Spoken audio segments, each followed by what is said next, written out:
economista. ¿Cómo estás, Alfredo? Bienvenido. Hola. ¿Cómo estás, Viviana? Un placer, buen sábado. Bueno, viste que uno hace conjeturas y les debe pasar a ustedes en casa también. Te juntás con cualquier amigo familiar y decís, ¿qué podemos hacer? ¿Cuál es la solución? Porque la plata no nos alcanza, llegar a fin de mes es complicado, no es de ahora, no es del mes pasado. Esto viene desde hace miles de años, lamentablemente, en Argentina. Y bueno, vos lo venís diciendo, además escribiste Acá te lo traje. un libro, ahí está. Lo traje para que lo leas. Acá lo vamos a mostrar, dolarizar un camino hacia la estabilidad económica. Y fue muy fuerte también lo que dijo esta semana Javier Milei. ¿Viste? Que habló también de la posibilidad de dolarizar, Alfredo. Sí, es muy interesante porque lógicamente lo que necesitamos es eso, que cada vez se discuta más. Hoy Javier es político, dejó de ser únicamente un economista reconocido en la Argentina, y eso es lo que necesitamos, que cada vez más políticos empiecen a dar lineamientos concretos de sus planes económicos. ¿Cómo sería dolarizar nuestra economía, digamos? Que el dólar esté presente ¿en qué situaciones de nuestra vida? Absolutamente en todo. O sea, hoy está igual presente. La realidad es que uno analiza la economía argentina y cada vez hay más activos, más servicios. Recién hablaban de alquileres. Sí. Hoy hay muchos alquileres que están dolarizados en la Argentina. Es verdad. Hasta Solo que eso. no te dicen la realidad y vos pagás en pesos, pero a precio dólar. Exactamente. Mira, esto que mencionábamos, ¿cuál fue un poco el disparador de lo que despertó? Bueno, una pregunta que se hizo Javier Milei esta semana. Hay que dolarizar la economía, que no es gratuito. Y ahora se lo voy a preguntar a Alfredo. Atención porque tiene pros y contras. Vamos a escuchar a Milei, mira. Nosotros, por ejemplo, respecto al tema de la inflación y la brecha cambiaria, digamos, dada la posición que hemos sostenido sistemáticamente de directamente avanzar hacia lo que se llamaría técnicamente una dolarización, ahí se terminarían los problemas de inflación y se terminarían también los problemas de brecha cambiaria. Dice Milei, chau inflación, chau problema de brecha cambiaria, dolarizando la economía. Ahora es tan simple así como se plantea, Alfredo. No, es complejo y es un desafío, es un cambio de paradigma, lo digo en el libro varias veces. Es realmente dar vuelta a la página a nuestra historia e iniciar un nuevo camino que nunca probamos, porque esto no es la convertibilidad de los 90. Es muy importante que se sepa, en la convertibilidad regían dos monedas, pesos y dólares, y se buscó anclar al dólar con nuestra moneda para fortalecer nuestra moneda. Acá lo que estamos diciendo, no hay más pesos. Absolutamente todos los precios de referencia de la economía se rigen únicamente con el dólar americano, que es la moneda que eligió el pueblo argentino y de la cual somos la segunda economía en el mundo con más reservas de dólares per cápita después de Estados Unidos. La gente se protege comprando y teniendo dólares. Es así, no puede pensar en el peso. Tenemos un PBI, el tema que lamentablemente no hemos logrado, que esos dólares que están en el exterior, guardados en un colchón, etcétera, se derrame a la economía real en la Argentina. Y por eso cuando uno analiza los números de nuestro país, mira, el otro día estaba leyendo un informe muy interesante de Alejandro Trapeo, un economista realmente muy serio, y que habla de lo que es, cuando uno analiza el 20% de las clases más bajas, la evolución del salario real de ellos, de 1980 al 2020, o sea, los últimos 40 años, en la Argentina cayó 20%. ¿Cómo le fue, por ejemplo, al resto de algunos países comparables como la Argentina? Chile creció 238%. Paraguay, no paran de crecer. Bueno, entonces, y los últimos 20 años la Argentina, cuando analizamos, el salario real de los sectores más bajos de nuestro país creció 9%. ¿Cómo le fue, por ejemplo, a Ecuador, que está dolarizada? Creció 70%. Bueno, Venezuela logró bajar la inflación. Claro, Venezuela. Venezuela viene bajando dramáticamente la inflación. Ellos venían de 6.500 puntos en el 2020. La bajaron el año pasado a 650 puntos. Y hoy están en una inflación anualizada más baja que la nuestra. No va a ser más baja cuando uno considera los 12 meses. Pero la Argentina hoy está con una inflación en marzo anualizada de 62% ya. Y cuando uno analiza lo que va a suceder en los próximos meses, nos podemos empezar ya a acercar al 70 u 80%. Ya te doy tu cue, pero hablando de Venezuela, que no me quiero perder con esto, ¿cuánto tenía de inflación Venezuela? Como te decía, hace 2 años atrás tenía 6.500 puntos. 6.500 puntos de inflación. Exactamente. ¿Y ahora? Y hoy está alrededor, está abajo del 200%. Seguro. Sí, bueno, en este caso, Alfredo, hay que tener una cuestión clave.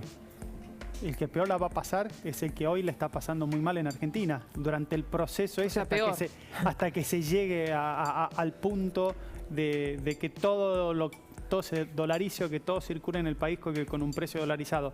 ¿Cómo se hace esa transición teniendo en cuenta un país que tenés el 50% de la población en pobreza? La realidad es que cuando uno analiza la Argentina estamos cada vez peor. El tema que no ha sido de shock en esta oportunidad, a diferencia de lo que fue el 2001. Pero cuando miramos la Argentina del 2011 en adelante al 2022, somos un sapo adentro de una cacerola que te están cocinando a fuego lento, sí. pero no te dejan de cocinar. Hoy los salarios reales de nuestro país es de los más bajos de Latinoamérica. Nosotros hace 10 años estábamos en los rangos más altos. Hoy viajar al exterior es prácticamente imposible, pero no solo eso. Vamos a las clases más bajas nuevamente. Aumentando 7-8% mensual los alimentos por mes. Imagínense cómo hace para llegar a ese 50% a fin de mes a comer. Entonces ya no es un problema únicamente hablar de si en la Argentina se puede comprar o no una propiedad. Hay gente que hoy no tiene capacidad de poder llegar a fin de mes. Y lo último que me parece muy importante, comprar esta camisa la podés comprar en 24 cuotas. Sí. Comprar un inmueble en la Argentina tenés que pagar con todos los dólares por juntos. supuesto, Claro. por supuesto. Es inviable. Entonces, extrapolémoslo a los autos. Bueno, ahí va. Después pasan cosas extrañas como esta. Vos decís, bueno, cambio el auto, bueno, por otro usado. Cuando te pones a comparar precios, no te conviene comprar un usado, porque como, digamos, tardan los plazos de entrega de los 0 kilómetros, tardan tanto, te terminás comprando un usado por lo mismo o más que lo que vale un 0 kilómetros. Es un delirio. Vivi, en la Argentina es uno de los 5 países con autos más caros del mundo. Y lo que uno está viendo hoy en la Argentina es que las clases media y las clases más bajas, que son las que más necesitan el transporte, porque lamentablemente no se ha invertido en infraestructura en nuestro país hace 50 años, Sí. hoy no pueden acceder a un auto. ¿Por qué? Porque los seguros... Antes era la casa, el sueño, el deseo era la casa. Exactamente. Después el auto, ahora es la moto, Alfredo, ahora es un monopatín pero el eléctrico. tema- Viste, cada vez la el tema- expectativa de cómo vivís Pero va el tema con la bajando. dolarización no desaparece la gran presión impositiva que tenés, ¿o sí? No. Porque el problema que tenemos en Argentina justamente es No, eso. claro. O sea, si voy a seguir teniendo de ese dólar, el Estado se va a quedar, si son retenciones, con el 33%, o por otra cosa se va a quedar con el 25, el 30, el 40. Claro. El problema sigue siendo el mismo. Hay una presión, vos nos comparás con otros países donde el dólar es la moneda corriente y muchos de esos países no tienen la presión impositiva que hay en Argentina. O sea, digo, el dólar no es que aparece el dólar y se terminan todos los problemas. Hay un montón de cosas que hay que acomodar previamente para que funcione eso. Es excelente tu apreciación y lo digo y lo repito y nuevamente, esto es un cambio de paradigma. La dolarización sola, o sea, la reforma monetaria sola va a resolver el principal problema que hoy tiene la Argentina, que es la inflación. Eso quiere decir que puede pensarse como un programa de mediano y largo plazo para que nuestro país crezca de una vez por todas en términos reales, como no lo hace 12 años. No. La dolarización tiene que venir indefectiblemente acompañada de cambios impositivos con un sesgo muy fuerte en la inversión, cambios laborales, que hoy es absolutamente arcaico el régimen laboral en Argentina, cuando muchísimas economías en el mundo han evolucionado, y desde el punto de vista también comercial, cómo nos vinculamos con el mundo. Lo único que hacemos es, para corregir todos los problemas que tiene la Argentina, cobrarle más retención al campo, que es lo único que genera dólares. Siempre Sí, meten la mano en la siempre misma meten caja. la- Ahora, Alfredo, el economista que está en contra de dolarizar te dice, no quiero dolarizar porque después desdolarizar la economía es un problemón. Mirá, la realidad es que cuando uno analiza dos modelos de régimen monetario muy duros como ha sido, o rígidos, perdón la palabra, tanto el modelo de la eurozona, donde países como Italia, Europa, Portugal, Grecia, que tenían inflación, tenían problemas monetarios muy importantes y terminan convergiendo una moneda única con las limitaciones y las fortalezas que ofrece ese modelo. Y yendo al caso también ecuatoriano, que hace 22 años dolarizó, en el medio pasó el populismo. Y El Salvador 10 también, años estuvo Correa. Sí, Salvador también, pero es una economía más pequeña. Es otra cosa. Es otra cosa. Analizando Ecuador y tanto también Comunidad Europea, es difícil volver, pero Argentina necesita eso. Argentina necesita una política de Estado que trascienda al gobierno de turno. ¿Y de dónde sacas tanta cantidad de dólares? Bueno, es una excelente pregunta. Cuando uno analiza la cantidad de dólares que hoy necesitas para dolarizar la economía argentina, son 3 puntos del PBI. 3 puntos del PBI. Es muy poco, son muy pocos dólares. El tema es que hoy mendigamos centavos en la Argentina. ¿Por qué? Porque Argentina se cayó del mapa y eso es una limitación que nos alejó absolutamente de todo. Pero pensar que no podemos conseguir 3 puntos del PBI cuando la Argentina tuvo un superávit de 14.000 millones de dólares el año pasado con las exportaciones, yo creo que se puede. En estas condiciones no. Con este gobierno no, pero pensarlo a partir del 2023 como un cambio de paradigma, estoy totalmente convencido que sí. ¿Vos tienes una más chiquitita? Sí, cortita. Sin dolarización, ¿se pueden hacer esas reformas?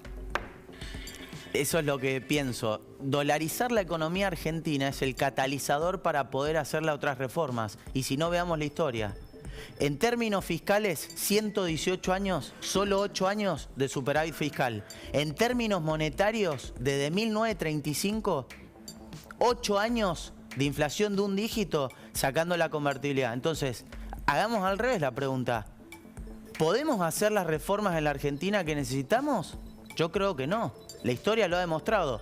Primero tomemos la definición de tomar de asumir que necesitamos una moneda porque sin moneda no hay economía y después, lógicamente, ese modelo monetario te va a llevar indefectiblemente a las otras reformas que tenés que hacer para poder lograr este cambio de paradigma económico que la Argentina necesita, porque si no en 10 años, lamentablemente ya no es que vamos a estar hablando de todos estos problemas, van a ser muchísimo más graves. Totalmente. Alfredo, gracias por haber estado con nosotros. Un placer. Acá voy a mostrar el libro. Miren, Dolarizar, un camino hacia la estabilidad bien económica. Verde, Bien verde. Hablando de dólares. Nosotros lo conocemos muy bien. Exactamente.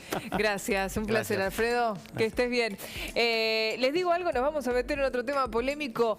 Precios y huevos de Pascua. Y sobre este tema les voy a decir un dato que los va a amargar mucho. Estamos ya con Rodrigo Porto. Rodri, ¿cómo te va? Buen sábado.